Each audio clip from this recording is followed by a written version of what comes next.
Hello, friends. This is Dave Hurwitz, executive editor at ClassicsToday.com, here with the second in our series of really smart album programming, conceptual programming that works, that illuminates the music, that gives us things we may not have heard before or presents them in a context that's really different and helpful and intelligent and rare in this business.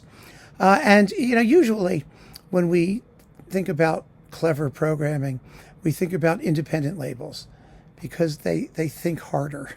They have to. The artists are less well known. They may not want to be doing the same old in terms of repertoire. So they tend to work really hard to put together thought-provoking and interesting albums that may even sell, that somebody might even actually want to buy. I mean, God forbid. But every so often it happens on major labels as well, on larger labels as well, especially when the artists in question are, really caring and determined to do something that's fresh and interesting.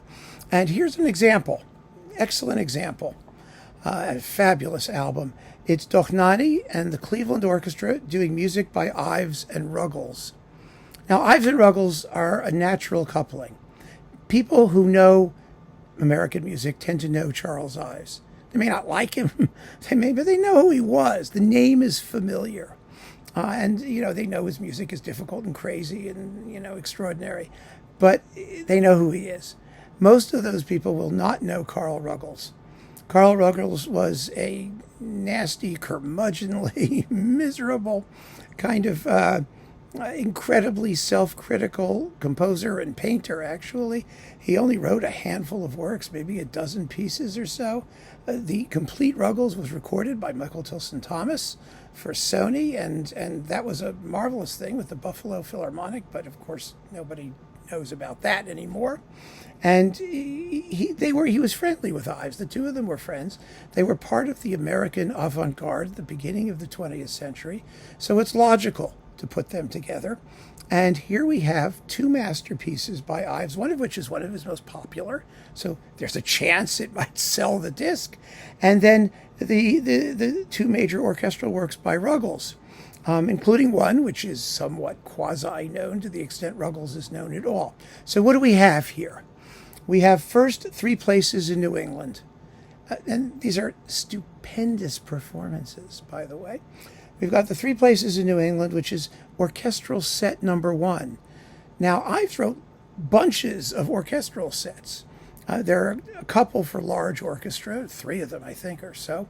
Lots of orchestral sets for chamber orchestra, which are, slowly getting to be better known.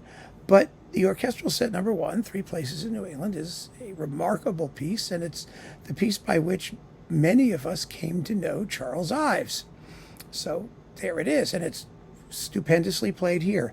It's coupled with the orchestral set number 2, a piece that almost nobody knows. Leopold Stokowski made a terrific recording of it for Decca Phase 4 way back in the 70s, coupled to Messiaen's L'Ascension. Well, that disappeared.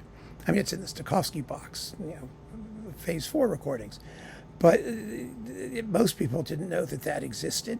It didn't get much promotion. It doesn't get much promotion. This never got much promotion either from Decca. But the orchestral set number 2 is fascinating.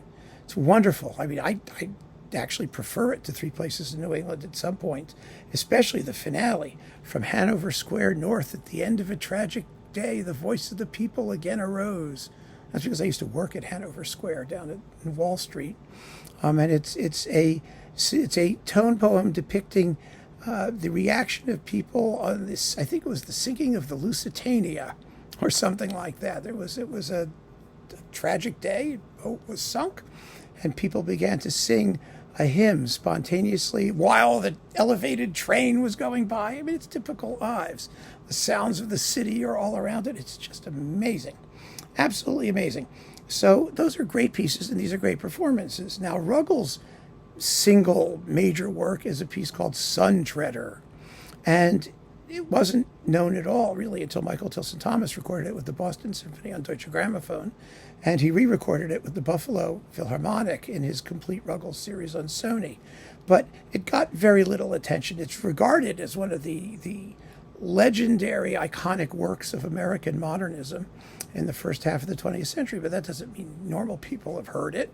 So coupling it with Ives is a great idea because, again, like I said, the two composers were friends, and there was a school of avant-garde American composition at the beginning of the 20th century.